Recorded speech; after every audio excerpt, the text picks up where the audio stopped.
Pangeran Siddhartha lahir pada tahun 623 sebelum Masehi di Taman Lumbini saat Ratu Mahamaya berdiri memegang dahan pohon salak. Pada saat itu Pangeran Siddhartha berdiri tegak dan melangkah sebanyak 7 langkah, dan tempat di pijakinya ditumbuhi bunga teratai.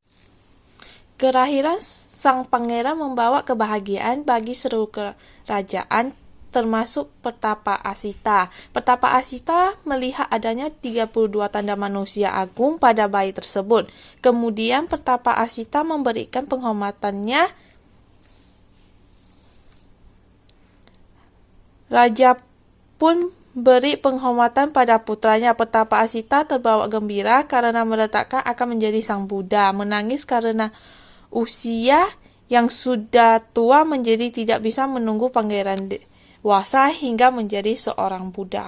5 hari setelah sang pangeran lahir, ia diberi nama Siddhartha yang artinya tercapailah cita-citanya, dan dengan nama keluarga Gotama. Menurut tradisi India kuno, ada upacara pemberian nama dengan mengundang para pramana terpelajar. 7 dari antara mereka meramalkan bahwa ada 2 kemungkinan, yaitu pangeran akan menjadi raja dunia atau menjadi seorang Buddha. Tapi satu Brahmana yang bernama Kondana memastikan hanya ada satu kemungkinan, yaitu pangeran akan menjadi seorang Buddha.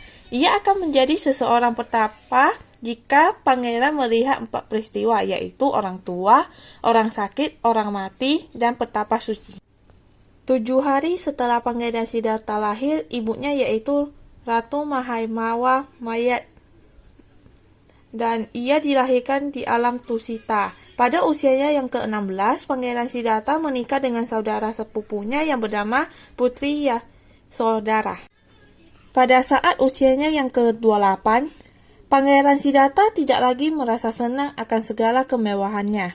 Ia menjadi jenuh dan ingin melihat dunia luar. Kemudian, ia meminta izin kepada ayahnya, dan ayahnya mengizinkannya. Pangeran Siddhartha akhirnya keluar istana dan ditemani oleh Cana, yaitu kusirnya. Sesampai di dunia, ia melihat 4 peristiwa tersebut. Setelah Pangeran Siddhartha melihat 4 peristiwa tersebut, ia memutuskan untuk menjadi petapa. Ketika Pangeran Siddhartha bangun pada tengah malam, ia membangunkan Cana untuk mempersiapkan kudanya, yaitu Kanhaka, dan Cana menurutinya. Sebelum ia meninggalkan istana, Pangeran Siddhartha melihat istri dan anaknya yang sedang tidur. Setelah itu, ia meninggalkan istana untuk mencari jawaban yang membebaskan diri dari tua, sakit, dan mati. Pangeran pun tiba di tepi sungai Anona. Ia meminta Cana untuk pulang kembali ke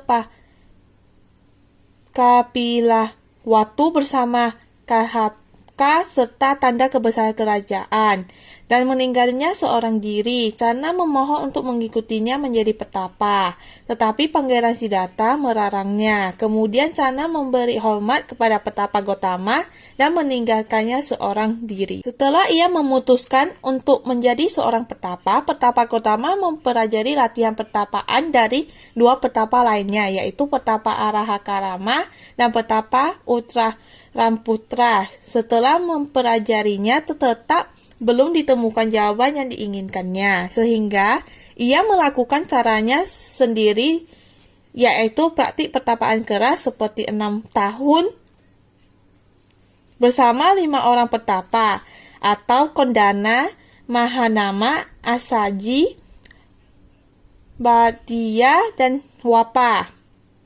Tapi usaha tersebut tidak berhasil dan hampir saja mati. Kemudian, petapa Gotama mengubah cara latihannya. Ia menuju ke hutan Gaya. Sesampai di sana, ia duduk menghadap ke timur dengan bersilang kaki di bawah pohon Bodhi. Pada usianya yang ke-35, petapa Gotama mencapai penerangan sempurna dan menjadi Buddha. Setelah itu, sang Buddha Gotama pertama kali membabarkan dhammanya di Taman Rusa Ispatana kepada 5 orang petapa. Setelah 45 tahun, Buddha Gotama memberitahu kepada Ananda bahwa 3 bulan lagi beliau akan meninggal dunia. Di Kusinara, Ananda mempersiapkan tempat tidur untuk sang Buddha di antara pohon salak kembar. Buddha memberikan nasihat terakhir sebelum mencapai parinibbana kepada para muridnya.